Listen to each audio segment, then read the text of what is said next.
Hi everyone, welcome back to our channel. ಎಲ್ಲರಿಗೂ ನಮಸ್ತೆ. ದೇವರ ಬಿಸನಹಳ್ಳಿಯಲ್ಲಿ ಪಲ್ಲಕ್ಕಿಗಳ ವೈಭವ 19 ವರ್ಷಗಳ ನಂತರ ಅತಿ ವಿಜೃಂಭಣೆಯಿಂದ ಎಲ್ಲ ದೇವರುಗಳಿಗೆ ಪೂಜೆ, ಕರಗ ಮತ್ತು ಪಲ್ಲಕ್ಕಿಗಳನ್ನು ನೋಡುವ ಮನೋಹರವಾಗಿದೆ. ಪ್ರಿಯ ವೀಕ್ಷಕರೇ, ರಸ್ತೆಯ ಎರಡು ಪಕ್ಕದಲ್ಲಿ ದೀಪಗಳ ಅಲಂಕಾರ, ಲಕ್ಷ್ಮೀ ನರಸಿಂಹಸ್ವಾಮಿಯ ದೀಪಾಲಂಕಾರ ಹಾಗೂ ಶ್ರೀನಿವಾಸ ದೇವರ ಅಲಂಕಾರ.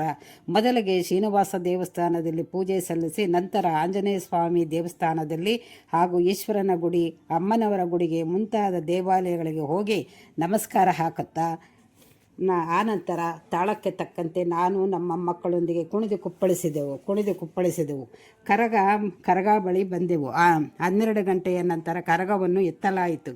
ದೀಪಗಳನ್ನು ಹಿಡಿದು ಬಹಳ ಸುಂದರವಾಗಿ ಗಂಗಮ್ಮನ ದೇವಸ್ಥಾನದಲ್ಲಿ ಭಕ್ತಿ ಭಾವಗಳೊಂದಿಗೆ ಕುಣಿದರು.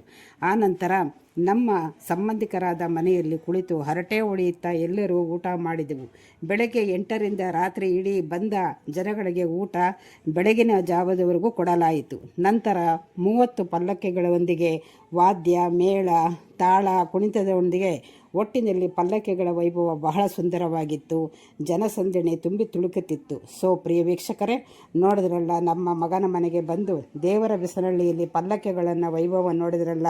ನಿಮ್ಮ ಊರಿನಲ್ಲಿಯೂ ಇದೇ ರೀತಿ ಮಾಡುತ್ತಾರೆಯೇ ಎಂದು ಹೇಳಿ ಕಾಮೆಂಟ್ ಮಾಡಿ, ಲೈಕ್ ಮಾಡಿ, ಶೇರ್ ಮಾಡಿ. Please subscribe. I love you all.